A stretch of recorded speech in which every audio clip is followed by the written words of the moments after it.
Hello everyone, welcome back to the channel.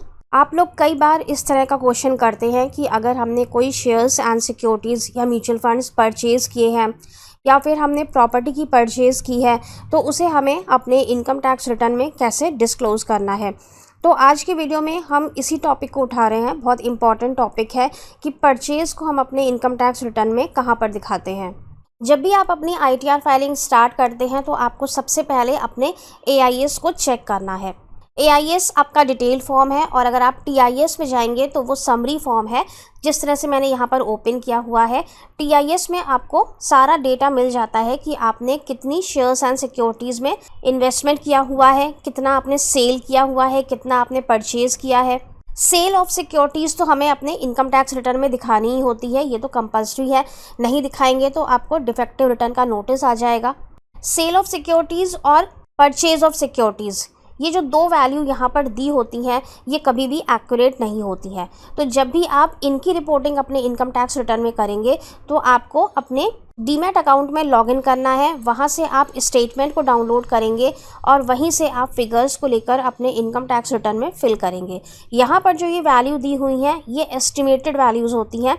आपको इन values को अपने ITR में नहीं लेना है। दोनों ही के केस में जब आप अपना कैपिटल गेन का स्टेटमेंट चेक करेंगे जो आपने डीमैट से डाउनलोड किया है तो ये दोनों फिगर्स ही बहुत ज़्यादा होती हैं, जबकि यहाँ पर ये काफ़ी कम डिस्प्ले होती हैं। कम इनकम तो आपको कभी भी नहीं दिखानी है। यहाँ पर जो रिपोर्टिंग हो रही है इससे कम आप कभी भी नहीं दिखाएंगे। ज़्यादा आप दिखा सकते हैं या जो आपका एक्चुअल फिगर है वो आप दिखा सकते हैं। इसी तरह से हम एक दूसरा TIS देखते हैं। तो यहाँ पर हमें परचेज ऑफ इमूवेबल प्रॉपर्टी दिख रही है, साथ में सैलरी भी है। तो इस तरह की परचेजेस के लिए हम अपनी इनकम टैक्स रिटर्न में कहाँ पर रिपोर्टिंग करते हैं। तो यहाँ पर हमें ये देखना होता है कि आप ITR 1 फिल करने के लिए एलिजिबल हैं या फिर आप ITR 2 फिल करने के लिए एलिजिबल हैं। मीन्स कि अगर आपने सेल की है शेयर्स एंड सिक्योरिटीज़ की या आपने सेल की है प्रॉपर्टी की तो वो सब तो ITR 2 में ही जाता है। तो आप ITR 2 को फाइल करेंगे। कोई भी सेल नहीं है शेयर्स की या प्रॉपर्टी की तो आप ITR 1 फाइल करेंगे। तो यहाँ पर इस हिसाब से देखा जाता है कि आपके लिए कौन सी ITR एप्लीकेबल हो रही है। अगर आप ITR 1 के लिए एलिजिबल हैं तब आपको इन डिटेल्स को देने की कहीं भी ज़रूरत नहीं है कि आपने परचेज़ की है किसी प्रॉपर्टी की या फिर आपने परचेज़ की है शेयर्स एंड सिक्योरिटीज़ की। ऐसा कोई कंपल्शन नहीं है कि आपको इनको अपने रिटर्न में दिखाना है, लेकिन अगर आप दिखाना चाहते हैं तो आप ITR 2 को फाइल करके इनको दिखा सकते हैं। अब बात करते हैं ITR 2 की कि ITR 2 में हमें इन्हें कहाँ दिखाना होता है। तो इसके लिए हम अपना एक ITR 2 फॉर्म ओपन कर लेते हैं। ITR 2 फॉर्म में हमें सबसे पहले तो यहाँ पे सिलेक्शन करना होता है कि हमें कौन कौन सी इनकम्स दिखानी है, कौन सा रिडक्शन दिखाना है।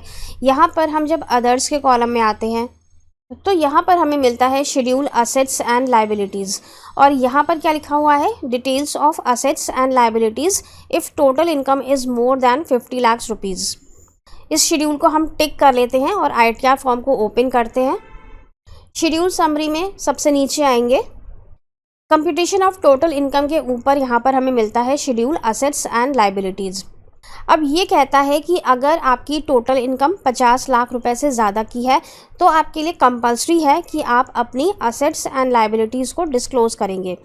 असेट्स मतलब आपने परचेज़ की है शेयर्स में, म्यूचुअल फंड्स में या फिर आपने परचेज़ की है प्रॉपर्टी की, तो ये सब आपके असेट्स हैं। इसे ओपन करेंगे। अगर आपकी इनकम 50 लाख रुपए से ज़्यादा की है तभी आपको इस असेट्स एंड लायबिलिटी के शेड्यूल को फिल करना है, वरना आपके लिए ऑप्शनल है ये। आप चाहें तो आप डिस्क्लोज़ कर सकते हैं कि आपके पास कौन कौन सी मूवेबल प्रॉपर्टी हैं और कौन सी इमूवेबल प्रॉपर्टी हैं।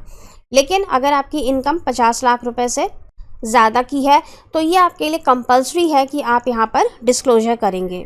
सबसे पहले यहाँ पर डिटेल्स ऑफ इमूवेबल असेट है। इमूवेबल असेट का मतलब कि जिसे हम कहीं मूव नहीं कर सकते, यानी कि प्रॉपर्टी। यहाँ पे ऐड डिटेल्स करेंगे। यहाँ पर आपको प्रॉपर्टी की पूरी डिटेल देनी है कि एड्रेस क्या है, पिन कोड क्या है, एरिया क्या है और अमाउंट कितने वैल्यू की आपने परचेज़ की है। इसे ऐड कर देंगे। इसके बाद दूसरा आता है डिटेल्स ऑफ मूवेबल असेट। यहाँ पर इन्होंने ऑप्शंस दिए हुए हैं आपको कि आपके पास कौन कौन से असेट्स हैं जो आपने परचेज़ किए हैं, जैसे कि ज्वेलरी है, आर्कियोलॉजिकल कलेक्शंस, ड्राइंग्स, पेंटिंग्स। कोई लोग बहुत बहुत महंगी महंगी ड्राइंग्स और पेंटिंग्स परचेज़ करते हैं। Vehicle, boat, aircraft.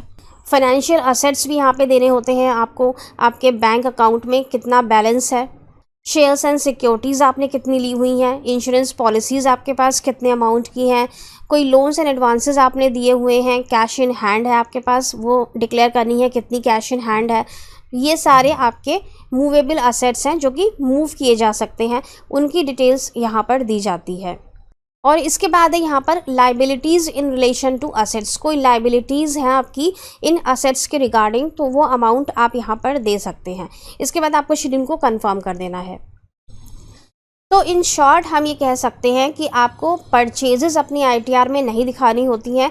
आपके लिए ऑप्शनल है, आप चाहें तो आप दिखा सकते हैं, लेकिन अगर आपकी टोटल इनकम 50 लाख रुपए से ज़्यादा की है तो फिर आपके लिए कंपल्सरी है कि आप अपनी असेट्स एंड लाइबिलिटीज़ को डिस्क्लोज़ करेंगे। हमारे टीआईएस स्टेटमेंट में जो भी हमें परचेज़ की वैल्यू दिखती हैं वो सिर्फ रिपोर्टिंग पर्पस के लिए हैं। अगर हमने परचेज़ की है तो वो हमारी इनकम नहीं है, हमने उसे परचेज़ किया है यानी कि हमने उसमें पैसा खर्च किया है, इनकम डिटेल वो नहीं है। तो हम अपने इनकम टैक्स रिटर्न में क्या चीज़ शो करते हैं, हम यहाँ पर सिर्फ अपनी इनकम्स शो करते हैं और उसके ऊपर हम टैक्स पे करते हैं। परचेजेस की जो वैल्यूज़ हैं वो सिर्फ एज अ रिपोर्टिंग पर्पस जाती हैं। आप चाहें तो रिपोर्ट कर सकते हैं, चाहें तो आप रिपोर्ट नहीं कर सकते हैं, ऑप्शनल है। आई होप कि वीडियो से आपको क्लियर हो गया होगा कि परचेज़ आपको दिखानी है या नहीं। So thank you so much for watching this video. अगर हमारे वीडियोज़ आपको अच्छे लगते हैं चैनल को सब्सक्राइब ज़रूर कर लीजिएगा। मिलते हैं नेक्स्ट वीडियो में। Till then stay safe and healthy. Bye bye.